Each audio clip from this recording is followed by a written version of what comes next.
शिव के डमरू से उत्पन्न ब्रह्मांडीय कंपन, स्ट्रिंग थ्योरी का वैदिक आधार। डमरू और ब्रह्मांडीय ध्वनि का रहस्य। शिव के हाथ में डमरू है। डमरू की आवाज केवल वाद्य यंत्र की ध्वनि नहीं है, बल्कि इसे नाद ब्रह्मा कहा जाता है, अर्थात ध्वनि ही ब्रह्मा है। शिव के डमरू से जो ध्वनि उत्पन्न होती है उसे संस्कृत व्याकरण के महापंडित पाणिनि ने भी स्वीकार किया। पाणिनि के 14 महेश्वर सूत्र माने जाते हैं कि शिव के डमरू की ध्वनि से ही उत्पन्न हुए। यही ध्वनि भाषा, कंपन और ब्रह्मांडीय लय का आधार बनी। वैज्ञानिक दृष्टि से देखें तो स्ट्रिंग थ्योरी कहती है कि ब्रह्मांड का हर कण, चाहे वह क्वार्क हो या इलेक्ट्रॉन, वास्तव में ऊर्जा के कंपन करते हुए स्ट्रिंग्स हैं। ये स्ट्रिंग्स कंपन करते हैं और उनके कंपन की फ्रीक्वेंसी ही उनके कणीय गुण निर्धारित करती है। ठीक वैसे ही जैसे डमरू से विभिन्न ताल उत्पन्न होते हैं, शिव का डमरू ब्रह्मांड के कंपन का प्रतीक बन जाता है। Vibration is the source of creation, यह शास्त्र और विज्ञान दोनों का साझा सूत्र बन जाता है।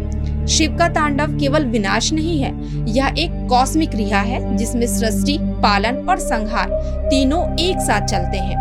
बिग बैंग थ्योरी कहती है कि ब्रह्मांड की उत्पत्ति एक विराट विस्फोट से हुई है। शैव दर्शन कहता है कि डमरू की ध्वनि और तांडव से सृष्टि के कंपन प्रारंभ हुए। क्या बिग बैंग वास्तव में डमरू की पहली ध्वनि का आधुनिक वैज्ञानिक संस्करण है? स्ट्रिंग थ्योरी में 10 या 11 आयामों की बात होती है। हमारे ऋषि भी लोक, तल, सूक्ष्म और कैजुअल शरीरों की बात करते हैं। शिव का डमरू इन सभी सूक्ष्म आयामों के बीच की लय को संतुलित करता है।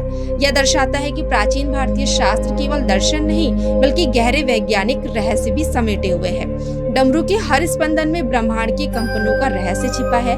शिव केवल एक देव नहीं, बल्कि उस ब्रह्मांडीय ऊर्जा का प्रतीक है जो निरंतर कंपन कर रही है। स्ट्रिंग थ्योरी और वैदिक दर्शन एक साथ मिलकर सृष्टि के रहस्य को खोलते हैं। तो दोस्तों, कैसी लगी आपको आज की जानकारी? अगर पसंद आई हो तो हमें कमेंट करके कमेंट सेक्शन में जरूर बताइएगा। मिलते अपने नेक्स्ट एपिसोड में ऐसे ही कुछ रोचक व आध्यात्मिक विषय के साथ। तब तक के लिए मैं आप सभी से आज्ञा चाहती हूँ। धन्यवाद।